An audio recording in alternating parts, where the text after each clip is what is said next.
The morning sun rose over New Seoul Colony like any other day. Captain Park Min-ho walked through the main street, watching children play in the gardens. The smell of fresh bread came from the bakery. Farmers were already working in the rice fields that stretched beyond the town. Another peaceful day, Park Min-ho said to himself. He had been protecting this colony for 3 years now. 50,000 people called this place home. They had built something beautiful here on the edge of known space. Dr. Kim Sora ran toward him from the medical center. Her face looked worried. She carried a small device that was beeping loudly. "Captain, we have a problem," she said, breathing hard. "My sensors are picking up strange energy readings in the sky." Park Min-ho took the device and looked at the numbers. He had seen readings like this before during his military training. "These look like ship engines, big ones." Engineer Lee Jun-ho joined them. He had grease on his hands from working on the colony's power systems.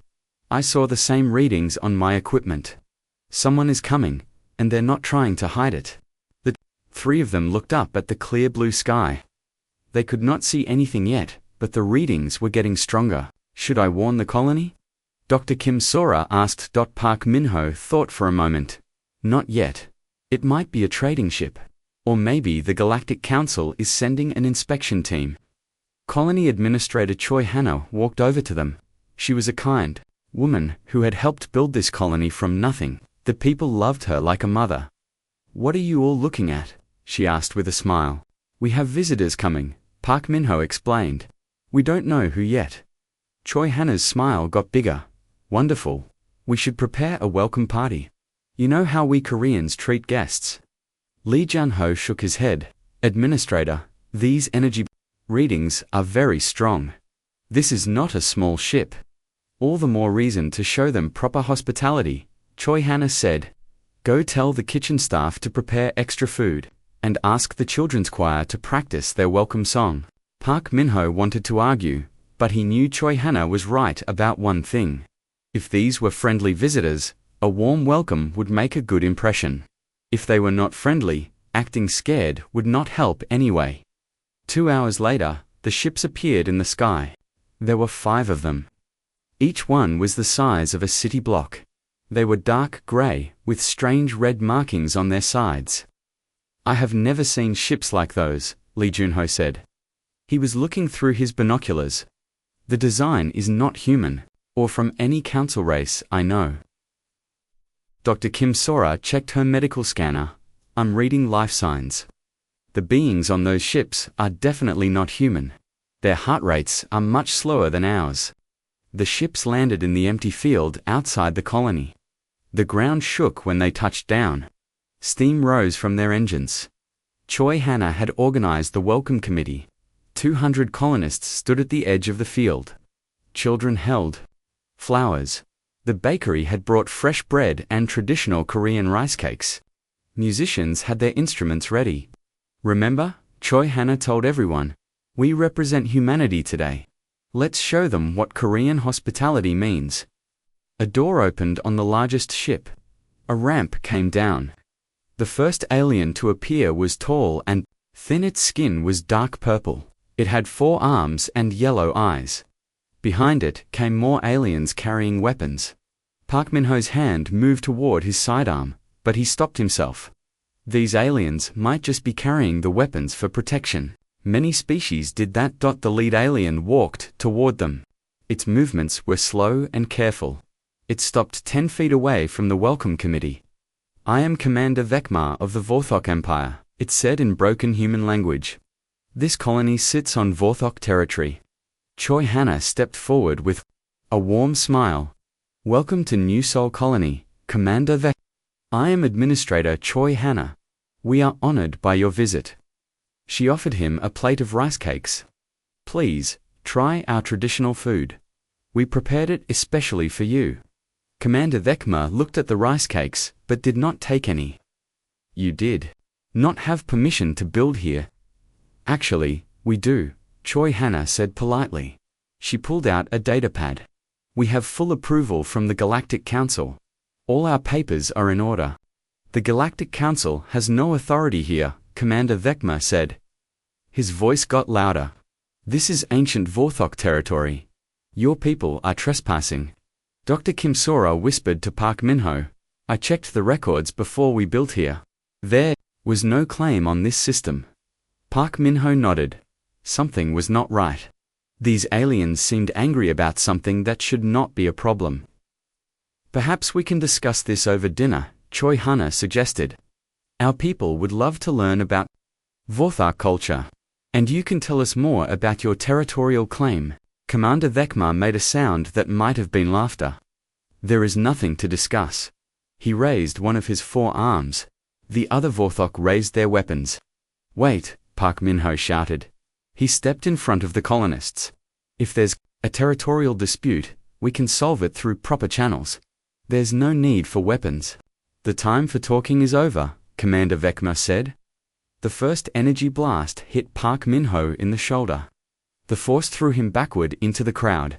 Pain shot through his body, but he was still alive. Screaming filled the air. The colonists tried to run, but more Vorthok soldiers had surrounded them. Energy weapons fired in all directions. Joy Hannah fell next to Park Minho. Her kind eyes stared at nothing. Blood ran from a hole in her chest. The children, Dr. Kim Sora screamed. She was trying to shield a group of young ones behind her. Park Minho forced himself to stand. His arm was useless, but his legs still worked. He grabbed his sidearm with his good hand. Get to the emergency shelter. He yelled to anyone who could hear him, but it was too late. The Vorthok were not just attacking the adults, they were shooting everyone. Even the children holding flowers. Lee Junho tackled a soldier, trying to give others time to escape. The alien's weapon fired point blank into his chest. Park Minho ran toward his ship at the far end of the colony. Behind him, buildings started to burn. The Vorthok were not just killing people, they were destroying everything humans had built. He reached his small courier ship and started the engines. Through the cockpit window, he could see the massacre continuing. Families who had welcomed the aliens with food and music were being executed in the streets. His communications system was still working. Park Minho activated the emergency recorder. This is Captain Park Minho, of New Sol Colony. We are under attack by the Vorthok Empire. They are killing civilians, women, and children. This is an unprovoked massacre. He uploaded everything his ship's sensors had recorded. The video showed the welcome committee. It showed Commander Vecma refusing their hospitality. It showed the moment the shooting started, 50,000 people lived here this morning, Park Minho said into the recorder. Now they are all dead. The Galactic Council needs to know what happened here. His ship lifted off just as Vorthok fighters started shooting at him. Energy blasts scorched his hull, but the small courier ship was fast enough to escape as he flew away. Park Minho looked back one last time. New Sol Colony was burning. The rice fields where children had played that morning were now filled with smoke and death. The Vorthok had made a mistake. They thought they were just killing some colonists on a distant world. They did not know they had just given humanity a reason to stop being civilized. Captain Park Minho's ship shook as it came out of faster-than-light travel. His shoulder still hurt from the energy blast, but he had managed to stop the bleeding. The medical kit on his courier ship was basic, but it would keep him alive. In front of him floated Galactic Station Prime. The massive space station was home to thousands of different alien species. Its lights sparkled like stars against the darkness of space. This was where the Galactic Council made decisions that affected the entire galaxy. Park Minho had been here many times as a diplomat. Today felt different. Today he carried news that would change everything. His communication system beeped. Unknown human vessel, this is station control. State your business. This is Captain Park Minho, with emergency diplomatic status. I need to speak with Ambassador Yoon Ji-ho immediately. Stand by for docking instructions. 20 minutes later, Park Minho walked through the station's corridors. Aliens of every shape and size moved around him. Some had tentacles instead of arms. Others looked like walking crystals. A few looked almost human except for their blue skin or extra eyes. None of them knew what had happened at New Sol Colony. None of them knew that 50,000 humans had died just 2 days ago. Ambassador Yuan Jiho was waiting for him at the human embassy. She was a small woman with gray hair, but her eyes were sharp and intelligent. She had been representing humanity in the Galactic Council for 15 years. "Park Min-ho," she said, "you look terrible. What happened to your arm?" "We need to talk privately," he said, "and we need to call an emergency council session." They went into her secure office. The walls were covered with certificates and photos from diplomatic meetings. Everything looked so normal and peaceful. Park Min-ho played the recording from his ship. Ambassador Yoon Ji-ho watched in silence as the massacre unfolded on the screen. Her face grew pale when she saw the children being shot. "Dear God," she whispered. "They killed everyone." "Everyone," Park Min-ho confirmed. Commander Thekma said it was Vorthok territory. But I checked our records. There was no territorial claim filed with the council. Ambassador Yoon Ji-ho was quiet for a long moment. Then she stood up and walked to a communication panel. "I'm calling an emergency session. The council needs to see this immediately." 3 hours later, they sat in the Great Council chamber. The room was enormous, with seats for representatives from 200 different species. At the center sat Council Speaker Velthar, a being that looked like a giant insect with silver wings. "The human delegation has requested this emergency session," Speaker Velthar announced. "Ambassador Yoon Ji-ho, you may present your case." Ambassador Yoon Ji-ho stood up. Her voice was clear and strong. "Honored council members, 2 days ago, the Vorthok Empire committed an act of genocide against human civilians." She activated the holographic display. The recording from New Sol Colony began to play. The chamber fell silent as they watched. The peaceful welcome ceremony turned into a massacre. Some of the alien representatives made sounds of shock. Others just watched with cold eyes. When the recording ended, Ambassador Yoon Ji-ho spoke again. 50,000 innocent people were murdered. The Vorthok claimed territorial rights, but no such claim was ever filed with this council. "We demand." Justice Council Speaker Velthor's wings buzzed softly. "The chair recognizes the Vorthok representative." A tall purple alien stood up. This was Ambassador Zekmoth, the Vorthok Empire's voice in the council. "The humans lie," Zekmoth said in a voice like grinding metal. "That territory belongs to the Vorthok Empire by ancient right. We have held those worlds for 1,000 years. Where is your documentation?" Ambassador Yuan Ji-ho demanded. "Show us the territorial filing." "We do not need to file claims for our ancestral lands," Zekmoth replied. "The humans are the invaders here." Park Min-ho wanted to shout, but he stayed quiet. This was Ambassador Yoon Ji-ho's show. "The galactic law is clear," she said. "All territorial claims must be filed with the council." The humans followed proper procedures. "We have approval documents for the new Sol Colony." Speaker Velthar looked at the documents on his screen. "The human paperwork appears to be in order." "Paperwork means nothing," Zekmoth said. "The Vorthok Empire was claiming that territory before this council even existed." Ambassador Yoon Ji-ho looked around the chamber. "Are we going to ignore mass murder because of an unfiled claim?" These people were farmers and doctors and teachers. They had children, but something was wrong. Park Min-ho could see it in the faces of the other representatives. They were not showing the anger or shock he expected. Many of them looked, bored. Intelligence Officer, Nam. Hugie slipped into the seat next to Park Min-ho. She was part of the human embassy's security team. "We have a problem," she whispered. "I've been monitoring communications. Half the council members received payments from the Vorthok Empire last month." Park Min-ho felt his blood turn cold. Payments for what? Rare crystals. Very valuable. The kind used in advanced weapons. On the floor, Council Speaker Velthar was reading from his notes. After reviewing the evidence, this council finds that the Vorthok Empire was acting within their rights to defend their territory. Ambassador Yoon Ji-ho stood up quickly. "You can't be serious. You just watched them murder civilians." "The council's decision is final," Speaker Veltho said. Furthermore, we are ordering all human colonies in the disputed sector to evacuate within 30 days. Disputed sector. Park Min-ho could not stay quiet anymore. There is no dispute. You just made that up. The human representative will remain silent.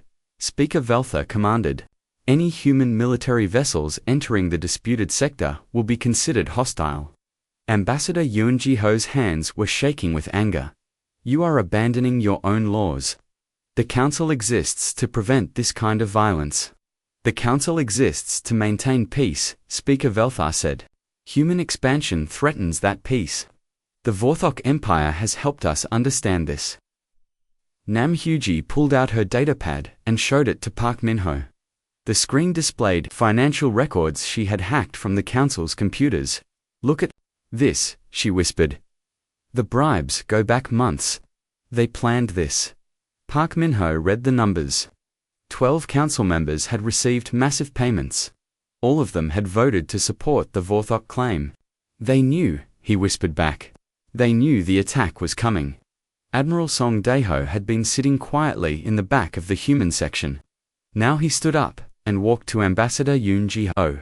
Request permission to respond militarily, he said in a low voice. Permission denied, Speaker Veltho announced. He had been listening. Any human military action will result in a complete embargo of human space. You're threatening us for wanting to defend ourselves. Ambassador Yoon Ji-ho asked. We are maintaining galactic peace, Speaker Veltho replied. The humans must accept the Council's wisdom. Admiral Song Dae-ho leaned close to Ambassador Yoon Ji-ho. We need to contact Earth immediately. The President needs to know what happened here.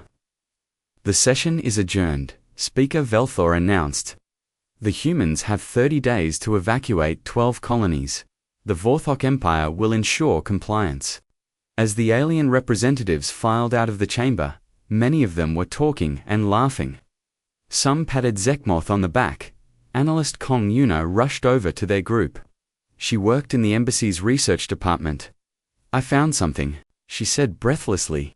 I've been analyzing communication patterns for weeks. The Council coordinated with the Vorthok before the attack. She showed them her datapad. Look at these message logs. They discussed the human problem and necessary enforcement actions. They planned the whole thing. Park Min-ho felt sick. The Galactic Council had not just failed to protect human civilians. They had helped plan their murder. Why? Ambassador Yoon Ji-ho asked. Why would they do this? Because we're successful, Admiral Song Dae-ho said grimly. Human colonies are prosperous. Our technology is advancing. Other species are starting to ask why they need the Council when humans can solve problems faster. Nam Heji was still reading. Through her hacked files, it gets worse. They're planning to limit human expansion to our current systems. They want to keep us trapped in our little corner of space. Ambassador Yoon Ji-ho sat down heavily in her chair. For 15 years, she had believed in the Galactic Council. She had thought they were building a better future for all species. What do we do now? She asked. Admiral Song Dae-ho's expression was hard as stone. We go home. We tell the President what happened here, and then we let humanity decide how to respond. Park Min-ho looked out the window at the alien ships docked around the station. For years, humans had tried to fit in with galactic civilization. They had followed the rules and respected alien customs. But the rules were rigged. The game was fixed. And 50,000 innocent people had paid the price.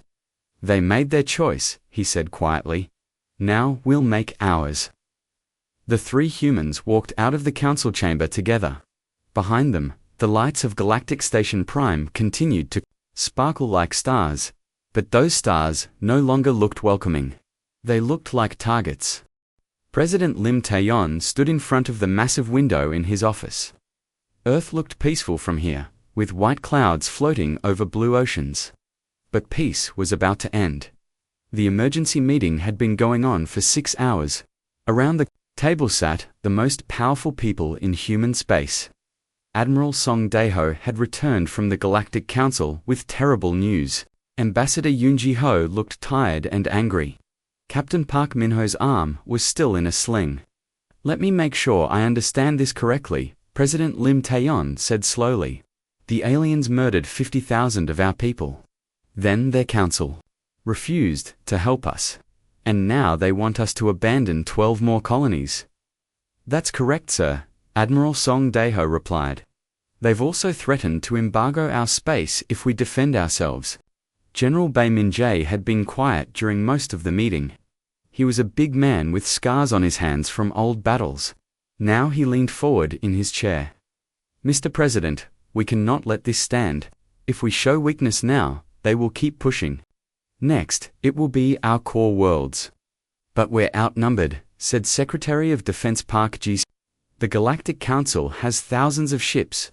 We have maybe 200 in our entire fleet. General Bae Min-jae smiled for the first time all day. Actually, we have quite a few more than that. President Lim Tae-yon turned to look at him. What? Do you mean, sir? I think it's time to tell them about Project Shadow. Everyone at the table looked confused, except for Admiral Song Dae-ho. He nodded grimly. Show them, the president said. General Bae Min-jae pressed a button on his tablet. The room's main screen lit up with pictures of spaceships. But these were not like any human ships the others had seen before. The ships were black and sleek. They had no running lights. Their hulls seemed to absorb light instead of reflecting it. For the past 20 years, we have been building a secret fleet, General Bae Min-jae explained.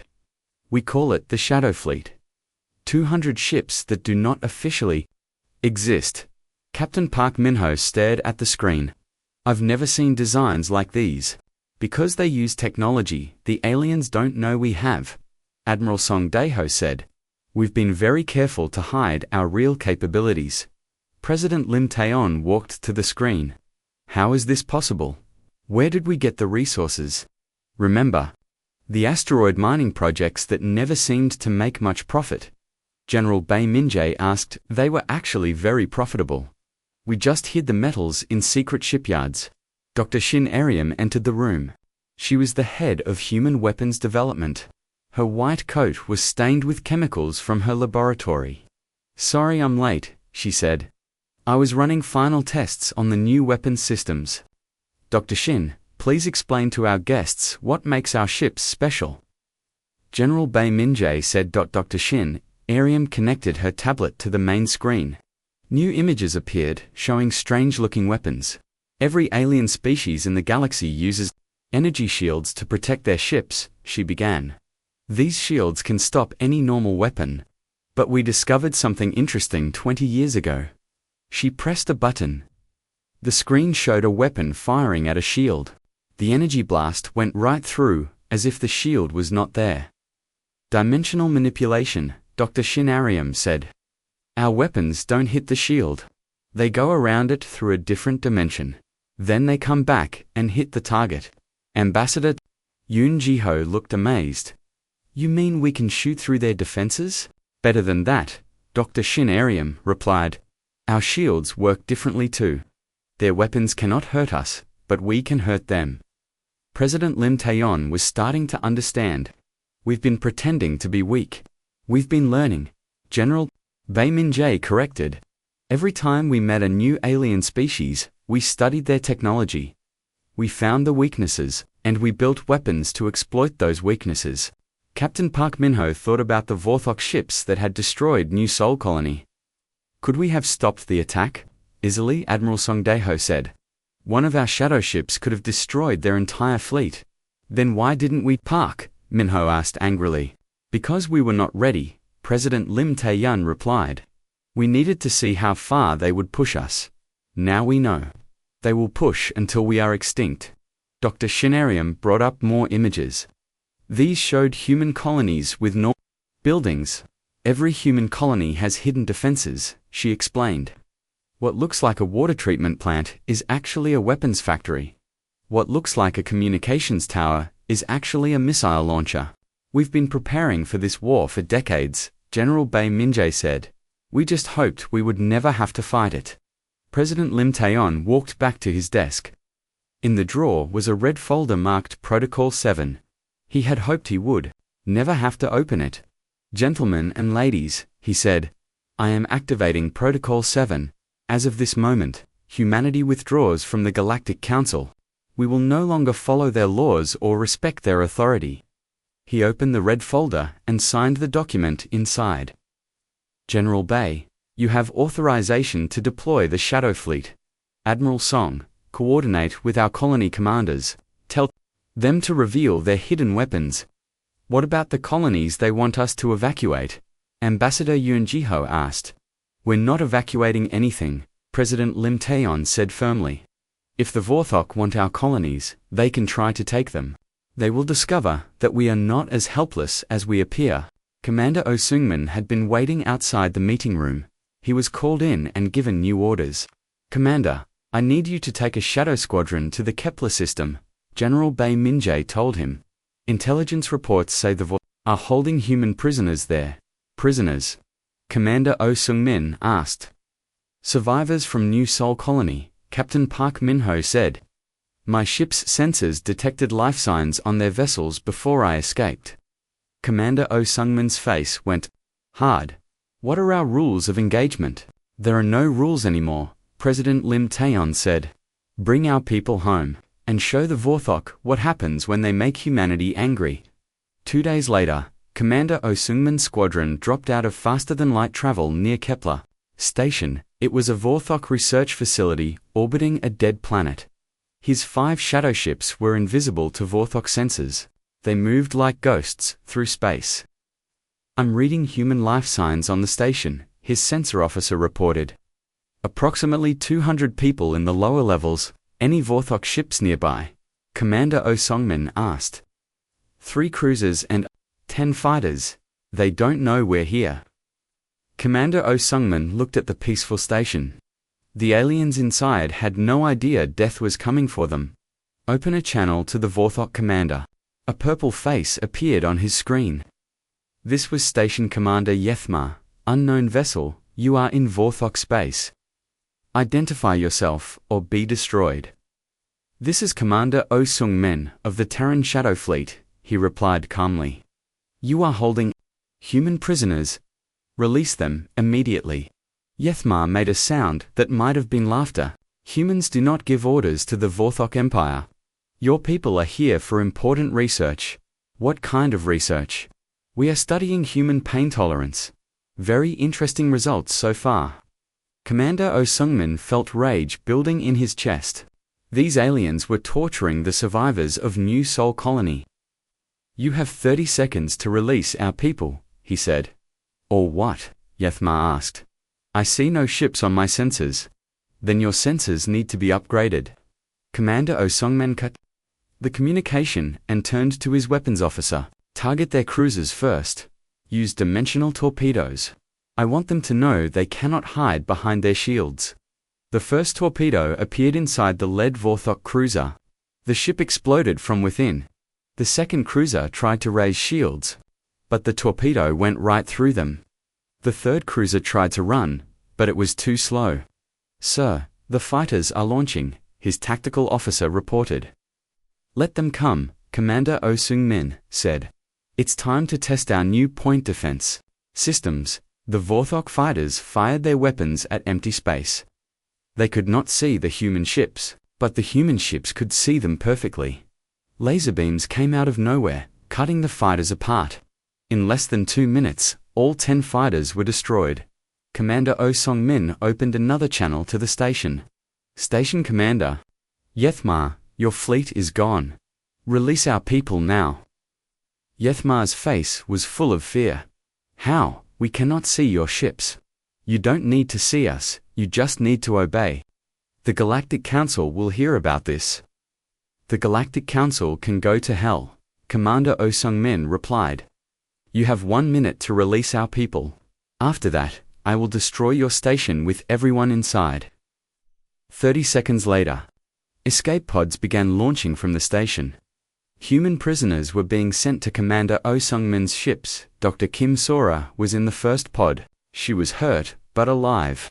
When she came aboard his ship, she was crying. Thank you, she said. We thought no one was coming for us.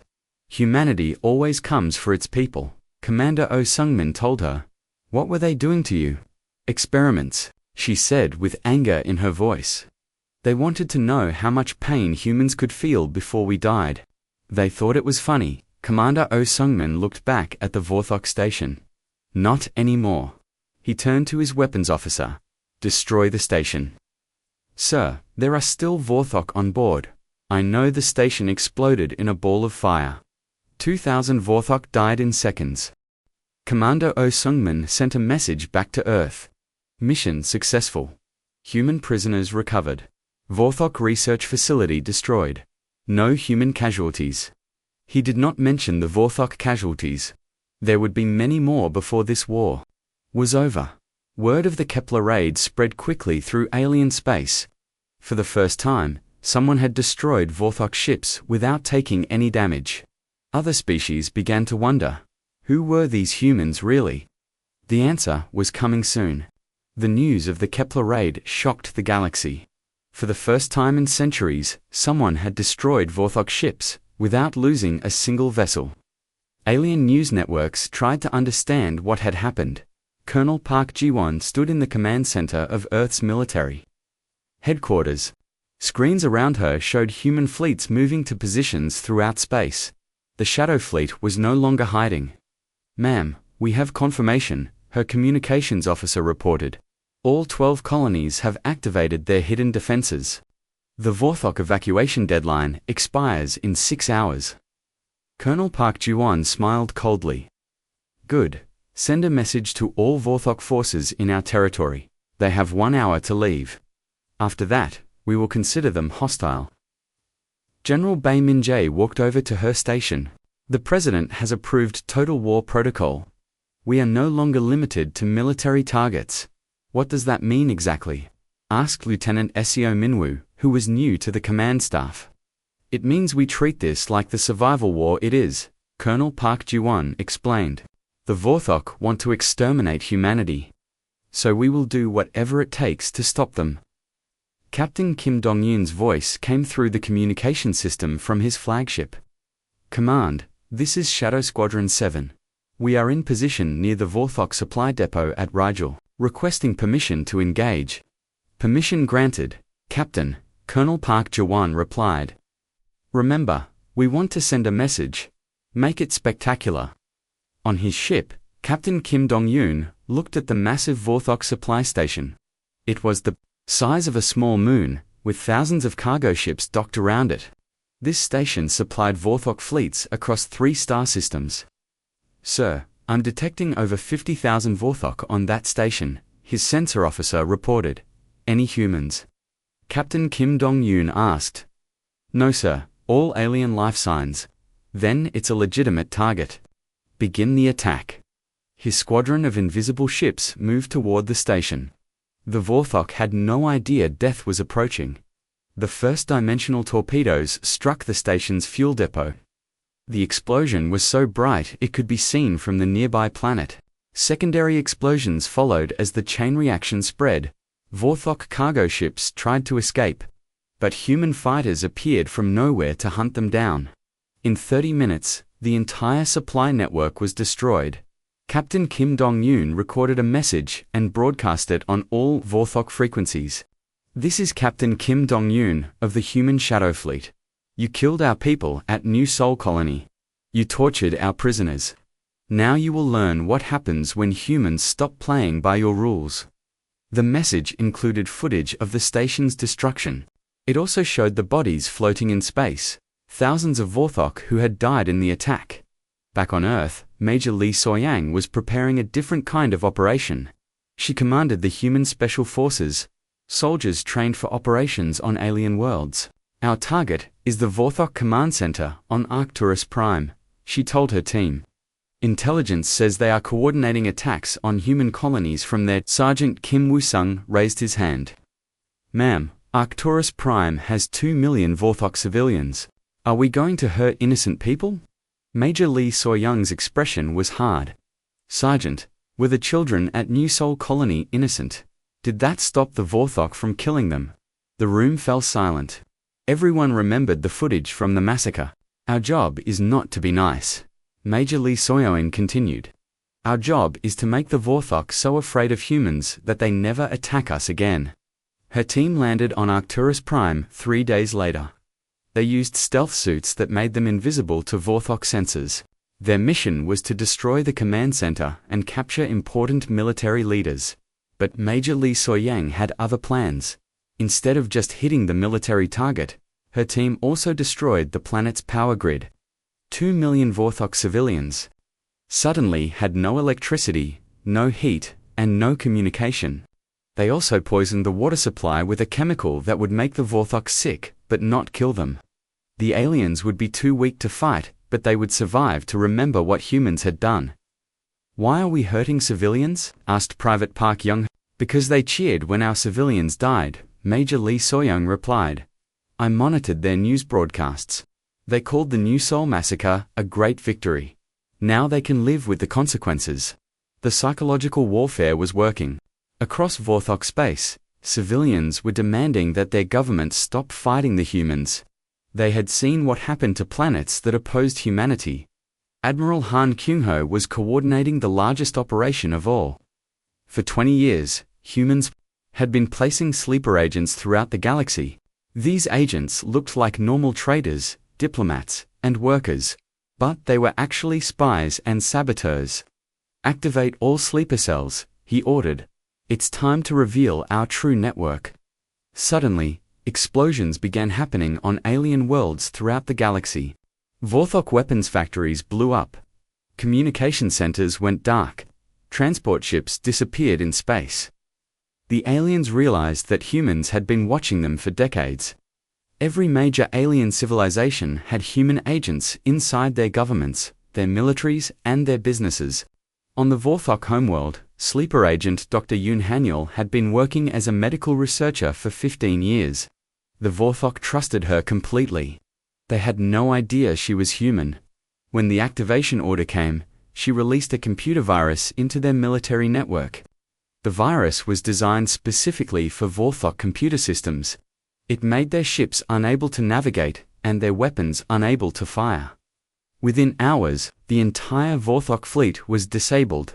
Emperor Kethmar of the Vorthok Empire called an emergency meeting of his war council. "How is this possible?" he demanded. The humans were weak. They had only a few hundred ships. "Sir, our intelligence was wrong," admitted General Vexta. "The humans have been hiding their true capabilities for decades." "What are our losses?" "So far, 40% of our fleet is destroyed or disabled. Our supply lines are cut. 3 of our major planets have been attacked." Emperor Kethmar could not believe what he was hearing. "But we are the Vorthok Empire. We have conquered 100 worlds. The humans fight differently than anyone we have faced before," General Vextar explained. "They do not just attack our military, they attack everything that supports our military." This was true. Human strategy was based on total warfare. Instead of fighting honorable battles like other alien species, humans attacked supply lines, communication networks, and civilian infrastructure that supported the war effort. Captain Park Sun-ho was leading a raid on a Vorthok training facility. His mission was to capture young Vorthok soldiers and interrogate them. But when he arrived, he found something worse than he expected. The facility was not just training soldiers, it was training them to kill human civilians. The Vorthok had built mock-human colonies where they practiced massacres. They had created games where killing human children earned points. "Sir, what are your orders?" his lieutenant asked. Captain Park Sun-ho looked at the training facility. There were 5,000 young Vorthok inside, learning to murder his people. "Burn it all," he said. The facility was destroyed with everyone inside. Captain Park Sun-ho broadcast the footage to show what the Vorthok were teaching their youth. The psychological impact was enormous. Other alien species began to question whether they wanted to be allied with the Vorthok Empire. The Galactic Council called an emergency session. Council Speaker Velthar looked nervous as he addressed the assembly. "The human attacks must stop," he declared. "They are violating all laws of civilized warfare." Ambassador Zekmoth of the Vorthok Empire nodded. "The Council must force the humans to follow proper military protocol." But before anyone could respond, The chamber's screens activated. A human face appeared. It was Admiral Song Daeho, members of the Galactic Council. He said calmly, "You seem to be confused about something. We are no longer members of your organization. Your laws do not apply to us. You cannot simply ignore galactic law." Council Speaker Velthar protested. "We followed your laws for 50 years, Admiral Song Daeho replied. "And when we needed your protection, you sold us out for Vorthok bribes. So now we make our own laws." The screen changed to show footage from the New Sol massacre. Then it showed the destroyed Vorthok facilities and disabled fleets. "This is what happens when you betray humanity," Admiral Song Daeho continued. "The Vorthok started this war by murdering our civilians. We will finish it by any means necessary. If you continue this aggression, we will send peacekeeping forces," Council Speaker Velthar threatened. Admiral Song Daeho laughed. "Please do. We would love to test our weapons against your ships too." The transmission ended, leaving the council chamber in shocked silence. Ambassador Zekmoth stood up slowly. "The humans have gone insane. They are attacking everything without mercy." "Maybe," said the representative from the Altarian Republic, "but they are winning. Our intelligence reports say half the Vorthok fleet is destroyed." Other representatives began talking among themselves. Some were frightened by human brutality. Others were impressed by human effectiveness. For the first time in galactic history, member species were questioning whether the Council could protect them. Meanwhile, the human war machine continued to grow stronger. Every day brought new victories and new demonstrations of human technological superiority. The Vorthok Empire was learning a painful lesson. Humans were not the weak species they had appeared to be. They were predators who had been pretending to be prey. And now, the predators were hunting.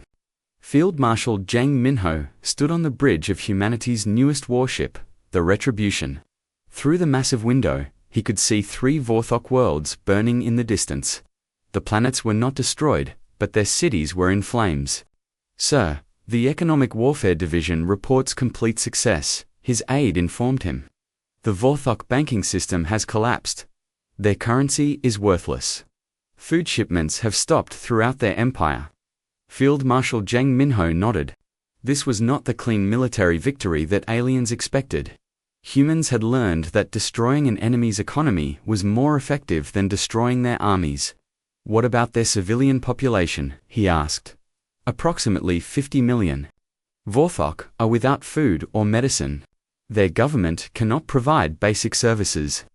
Field Marshal Zhang Minho felt no guilt. The Vorthok had started this war by murdering children. Now their own children were suffering. Commander Seo Minna was leading a different kind of attack. From her cyber warfare center on Earth, her team of computer specialists had been working for weeks to create the perfect weapon. "The logic virus is ready," she announced to her team. "It's designed specifically for alien computer systems. Their programming is based on different logic than ours." "What will it do?" asked her second-in-command, Lieutenant Wang Jahan. "It will make their computers think in human ways instead of alien ways," Commander Seo Minna explained. "Their systems will become confused and shut down." The virus was released through the galactic internet.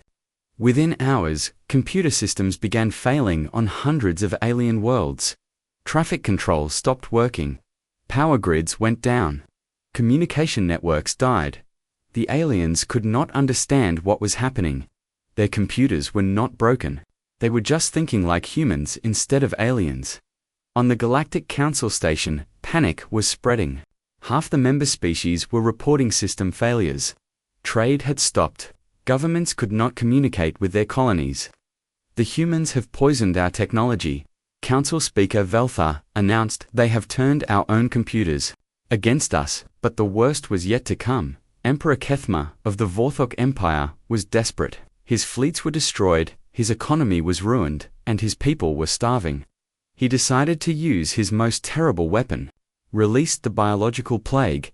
He ordered his scientists target all human worlds. The Vorthok had created a disease that would kill only humans. They launched it in missiles toward Earth and the human colonies. But humanity was ready. Brigadier General Yang Sioho had been waiting for this moment. He commanded humanity's most secret weapons program, the one even most humans did not know about. "Sir, the Vorthok have used biological weapons," his intelligence officer reported. "They are targeting our civilian populations." "Then we have no choice," Brigadier General Yang Xiaoho said. "Authorize Project Cracker." Project Cracker was humanity's ultimate weapon. They had learned to destabilize the cores of planets using quantum physics. It was a weapon that could crack worlds like eggs. "Sir, are you sure?" his weapons officer asked. "If we use this, there's no going back." "They made the choice when they tried to kill our children with plague," Brigadier General Yang Xiaoho replied. "Fire the planet cracker at the Vorthok homeworld's moon." The weapon was invisible as it traveled through space. It was not a missile or a beam. It was a quantum field that changed the laws of physics in a small area. When it reached the Vorthok moon, the weapon activated. The moon's core became unstable. Massive earthquakes shook the surface. Then the moon began to break apart. On the Vorthok homeworld below, the people watched in horror as their moon cracked like a broken egg. Huge pieces fell toward their planet, creating tsunamis and earthquakes. The planet was not destroyed, but millions of Vorthok died in the disasters. The survivors faced a world where the tides no longer worked normally, and the climate was changing. Dr. Moon Hai-hoon watched the destruction. From her laboratory on Earth, she was one of the scientists who had helped create the planet. Now she regretted it. "We've become monsters," she said to her assistant. "Look what we've done." On the screen, she could see Vorthok families fleeing from the falling pieces of their moon. Children were crying as their homes were destroyed. "Dr. Moon, they tried to kill us with plague," her assistant reminded her. "They murdered 50,000 people at New Sol Colony." "I know, Dr. Moon," Hai-hoon replied, "but when does justice become revenge? When does defense become genocide?" Her questions echoed in the minds of many humans. The war was changing them. They were becoming something they had never wanted to be. But the war was not over yet. The Galactic Council called another emergency session. This time, Council Speaker Velthar looked terrified. "The humans have weapons that can destroy planets," he announced. "They have crossed every line of civilized warfare." Ambassador Zekmoth of the Vorthok Empire was barely holding himself together. Half his homeworld was underwater from the tsunamis. "The Council must stop them," he pleaded. "They will destroy everything if we don't surrender." "Surrender to what?" asked the Altarian representative. "The humans are not negotiating. They are just destroying." The truth was that humanity had stopped listening to alien pleas for mercy. Every human remembered the footage from New Sol Colony. They remembered the Galactic Council's betrayal. They remembered the torture camps where human prisoners had suffered. Field Marshal Zheng Minho received a communication from the Vorthok Emperor. Human Commander, Emperor Kethmar said, "We wish to discuss terms of surrender." "There are no terms," Field Marshal Zheng Minho replied. "You have 48 hours to evacuate all human territories. After that, we will destroy every Vorthok military installation in the galaxy. But our people need those installations for defense against other enemies. That is not our problem. You should have thought about that before you murdered our people." The communication ended. Field Marshal Zhang Minho turned to his staff. "Prepare for the final phase. We are going to end the Vorthok Empire as a military power forever." Commander Park Jeong was leading the assault on the last Vorthok fleet. Her ships appeared out of nowhere around the alien vessels. "This is your final warning," she broadcast to the Vorthok commander. "Surrender now, or be destroyed." "We are soldiers of the Vorthok Empire," came the reply. "We do not surrender to humans, then you die." The battle lasted 10 minutes. Dimensional weapons tore through Vorthok shields as if they were paper. Human fighters moved so fast that alien sensors could not track them. When it was over, 300 Vorthok ships were destroyed. The human fleet had lost nothing. News of the victory spread throughout the galaxy. The Vorthok Empire's military power was completely broken. They could no longer threaten anyone, but the cost of victory was becoming clear to humanity itself. On Earth, Protests were beginning. Some humans thought the war had gone too far. They carried signs that said, "We are not monsters," and "Justice, not genocide." President Lim Tae-yoon addressed the protesters from his office. "I understand your concerns," he said. "But remember what the aliens did to us. Remember New Sol Colony. Remember the torture camps. Remember how the Galactic Council betrayed us. When they attacked us, they thought we were weak and helpless. They thought they could murder our families and we would just accept it. They were wrong. Yes, we have done terrible things in this war, but we did them to protect humanity's future.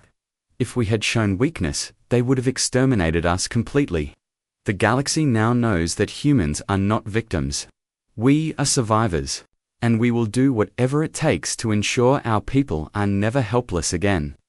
The speech was broadcast throughout human space. Most people supported the president, but some still had doubts. Dr. Moon Hye-hyun was among the doubters. She sent a message to the government.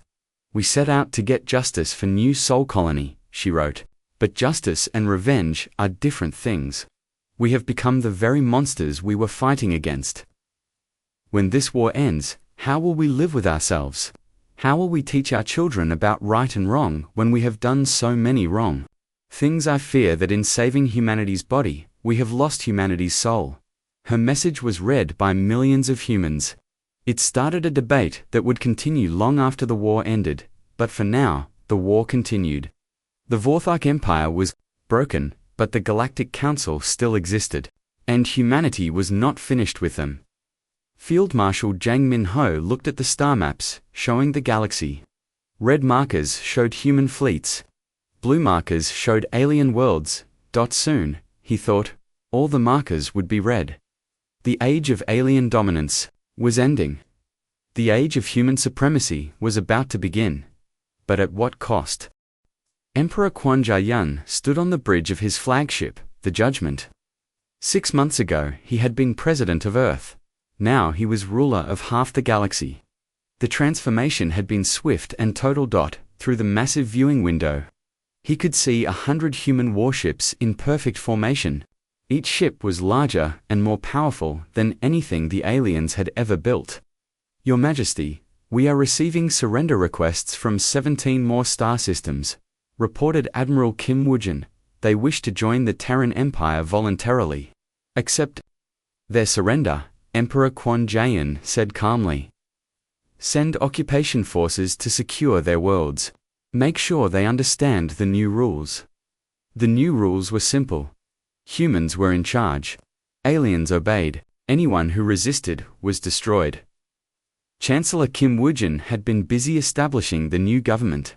He was no longer a diplomat, he was the administrator of conquered territories.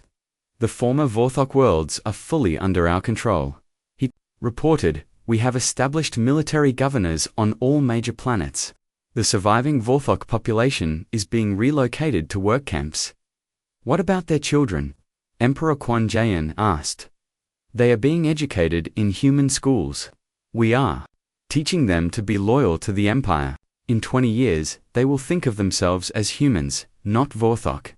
This was humanity's new strategy. Instead of just conquering alien worlds, they were changing alien culture. They were making the aliens become more human. Supreme Commander Lee Gang-hoo entered the bridge carrying a datapad. He was now the highest military officer in the galaxy. "Your Majesty, I have the final report on Project Ghost," he said. Project Ghost had been humanity's greatest secret. For 50 years, they had been preparing for this moment.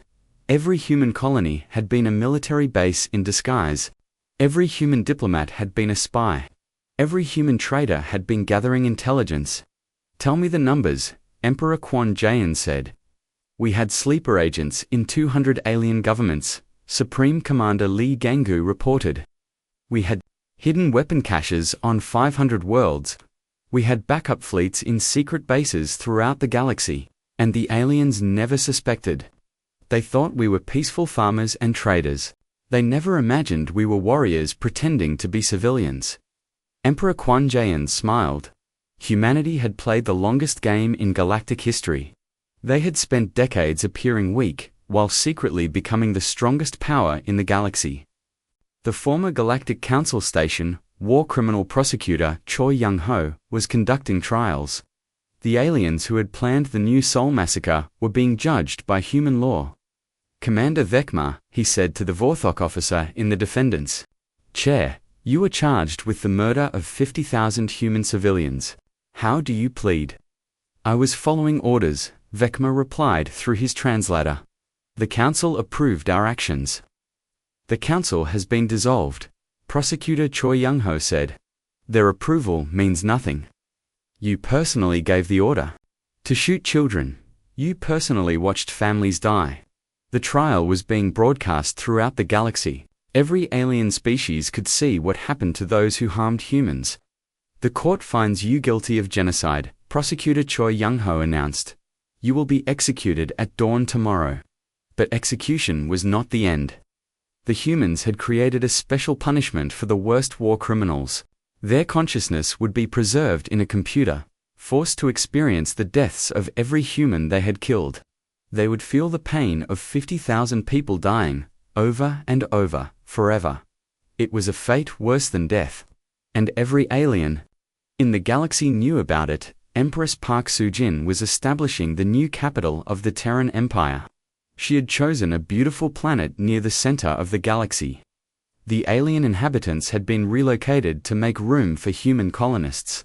"The construction is ahead of schedule," reported her chief architect. "The Imperial Palace will be finished in 6 months." "What about the monument?" Empress Park Soo-jin asked. "The New Sol Memorial is complete. It lists the names of all 50,000 victims. The inscription reads exactly as you requested. The inscription was simple. They killed our people. This is what happened when we stopped being civilized." Memorial keeper Im Do-yeon had been given the honor of maintaining the monument. He was one of the few survivors of the original massacre. He had been off-world when the Vorthok attacked. "Every day, thousands of aliens come to see the memorial," he reported to Empress Park Soo-jin. "They bring flowers and gifts. They apologize for what their people did. Do you forgive them?" she asked. Im Do-yeon was quiet for a moment. "Forgiveness is for individuals, Your Majesty. But as a species, they must never forget what they did to us, and what we did to them in return." The galaxy had indeed learned to fear humanity. Human fleets patrolled every star system. Human governors ruled every world. Human law was the only law that mattered. But the transformation of humanity was also complete. They were no longer the peaceful farmers and diplomats who had been massacred. At New Sol Colony, they had become something harder, colder, and more ruthless. Dr. Moon Hai-hung had been proven right. In saving humanity's body, they had changed humanity's soul. The new generation of human children grew up learning about war, not peace. They learned that mercy was weakness, and that strength was the only virtue that mattered. Admiral Song Dae, now an old man, sometimes wondered if they had won or lost the war. Humanity controlled the galaxy, but were they still human? He visited the New Sol Memorial often. Standing before the names of the dead, he would ask them if the price had been worth paying. The names never answered. But the galaxy around them spoke clearly enough. Where once there had been hundreds of independent alien civilizations, now there was only one, the Terran Empire. Where once there had been the chaos of different laws and customs, now there was the order of human rule. Emperor Kwan Ja-yun addressed the galaxy from his new palace. The speech was broadcast to every world, translated into every alien language. "Citizens of the Terran Empire," he began, 50 years ago, humanity joined the galactic community in peace. We followed your laws. We respected your customs. We tried to be good neighbors. You repaid our friendship with betrayal. You repaid our trust with murder. You thought we were weak because we chose to be civilized. You were wrong. Today, every world in this galaxy enjoys the protection of human law. There are no more wars between species. There is no more chaos. There is only order. Some of you remember the old days when the Galactic Council ruled through corruption and weakness. Those days are over. Under human rule, justice is swift and certain. To our alien citizens, I make this promise: obey our laws, and you will prosper. Contribute to the empire, and you will be rewarded. But threaten human lives, and you will face the full power of our military. We are not conquerors, we are liberators. We have freed you from the chaos of your old governments. We have given you the gift of human civilization. This is the new galactic order. This is the age of humanity. The speech ended with images of the new galaxy. Human cities were rising on every world. Alien children were learning human languages in school. Former enemies were working together under human supervision. It was peaceful. It was orderly. It was efficient, but it was not the galaxy that humanity had originally wanted to join. Captain Park Min-ho, now an admiral, sometimes flew past the ruins of New Sol Colony. The planet was empty now, maintained as a memorial to the dead. He would land his ship and walk through the abandoned streets. The buildings were still there, but they were silent. No children played in the gardens. No farmers worked in the rice fields. We won, he would say to the empty air. We made them pay for what they did to you. But victory felt hollow when there was no one left to share it with. The galaxy was safe for humanity now. Human children could grow up on any world without fear. Human colonies would never again be massacred by aliens. The price of that safety had been the transformation of humanity itself. They had become the very thing they had once feared, a species that ruled through strength and fear. But perhaps that was what survival required. Perhaps there was no other way to ensure that. New Sol Colony would never happen again. The memorial inscription said it all. They killed our people. This is what happened when we stopped being civilized. Humanity had kept their promise. The galaxy would never forget the price of harming humans, and humanity would never again need to be civilized. They were the masters now. The age of human supremacy had begun.